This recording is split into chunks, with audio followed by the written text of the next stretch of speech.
জন্মদিনে ভালোবাসার চমক, ক্যাটরিনাকে বিশেষভাবে উইশ করলেন ভিকি কৌশল। বলিউডের অন্যতম প্রিয় রোমান্টিক জুটি ভিকি কৌশল ও ক্যাটরিনা কাইফ।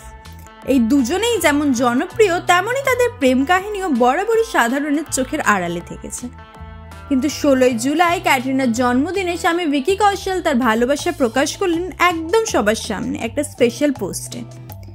ভিকি ইনস্টাগ্রামে শেয়ার করেন ক্যাটরিনার একা ছবি ও তাদের আদুরে কাপল ফটো, আর ক্যাপশনে লেখেন birthday girl I love you. সেই ছবিতে ক্যাটরিনাকে আদর করে কিস করতেও দেখা যায়, যা দেখে নেট দুনিয়া বলছে টু কিউট টু মিস।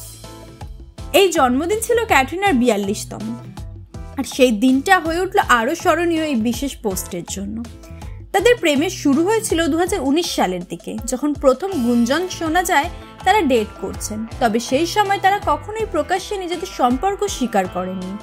ছিল না কোনো প্যাপারাজির ছবি ও না ছিল ইনস্টাগ্রামে একসঙ্গে পোস্ট, এমনকি রেড কার্পেটেও তারা আলাদা থাকতেন। এই চুপচাপ প্রেম অবশেষে 9 ডিসেম্বর 2021 পূর্ণতা পায়, যা রাজস্থানের 6 সেন্সাস স্পট বারবারায়, যেখানে এক ঘনিষ্ঠ আত্মীয় ও বন্ধু বান্ধবদের উপস্থিতিতে তারা বিয়ে করেন। বিয়ের সেই রূপকথার ছবি ঝড় তোলে সোশ্যাল মিডিয়ায়। একটি সাক্ষাৎকারে ক্যাটরিনা বলেন, যখন আমি শরীর ও মন থেকে ফিট থাকি তখন নিজেকে অনেক ভালো লাগে, কিন্তু সবসময় নিজের মন ভালো রাখা সম্ভব নয়। তখন শুধুমাত্র আমার স্বামী ভিকিই আমাকে ভালো অনুভব করায়। ওর ভালোবাসা আর প্রশংসা আমাকে অনেক শক্তি দেয়। এমনও শোনা গেছে ভিকি ক্যাটরিনাকে কাজ থেকে মাঝে মাঝে বিরতি নিতে বলেন। এখনও আমাকে বলে ফোনটা নামিয়ে রাখো, বলেছিলেন ক্যাটরিনা। কিন্তু তখনও আমি বলি একটা মেল বাকি আছে।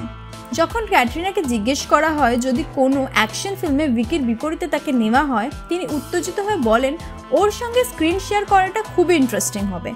আমি সবসময় বলি ওর সঙ্গে কিছু করা খুব এক্সাইটিং হবে। সব মিলিয়ে ভিকি ও ক্যাটরিনার সম্পর্কটা যতটা নিরিবিলি, ঠিক ততটাই গভীর। তবে এমন বিশেষ মুহূর্তগুলোই তাদের নিঃশব্দ ভালোবাসা উকি দেয়, যা অনায়াসেই মন ছুঁয়ে যায় অনুরাগীদের। টাইমস নাও।